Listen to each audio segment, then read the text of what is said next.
Hello and welcome back to my channel. Today, I'm coming to you from inside my car to convince you that Pokemon was always this weird. Some of my friends and I have classically joked about, when I was your age, there were only 151 Pokemon. And that's true, but they didn't necessarily get any weirder. They always were weird. And I'm gonna prove that to you. Excuse me while I try not to die between filming.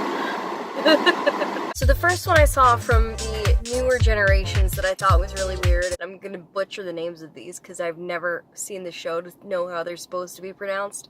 That's cool, right? Okay, cool. Litwick, Lampent, and Chandelure. Literally a candle, a lamp, and a chandelier. Pineco, or Pineco as I like to call it, is literally a pine cone.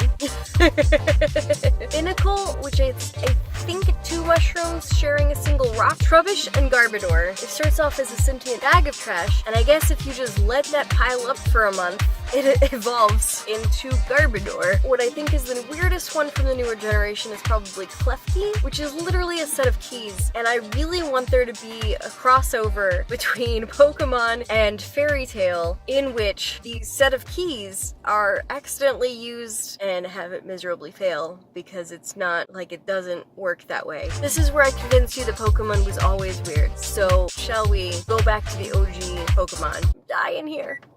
I'm dying.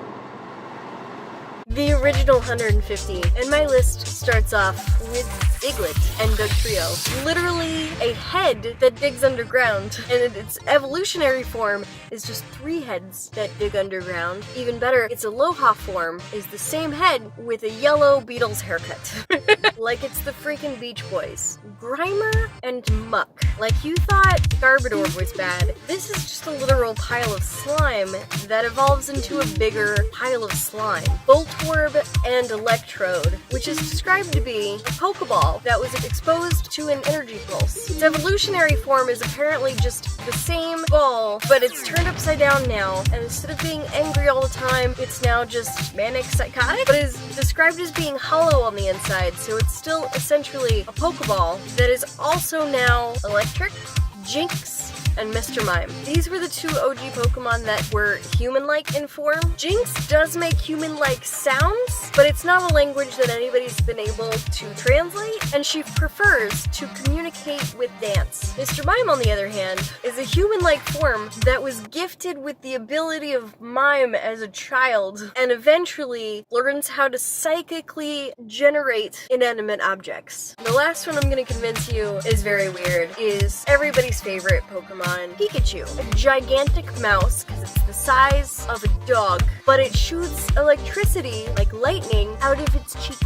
Like, that's where a cat's scent glands are, so I don't know how that functions. But we just accepted it, and ultimately it doesn't matter, because every Pokemon is somebody's favorite Pokemon, no matter how weird. Now, if you excuse me, I have a Cubone to catch, which we literally don't know what his real face looks like, because he wears the skull of his dead mother as a mask. Like, I have many questions. There's an entire race of Pokemon. Where is their father in this scenario? Is it the same mask? Like, is it the same mask that gets handed down generation after generation? Or does wearing the skull as the mask through its entire life actually dwarf its head so they get smaller over time? So many questions.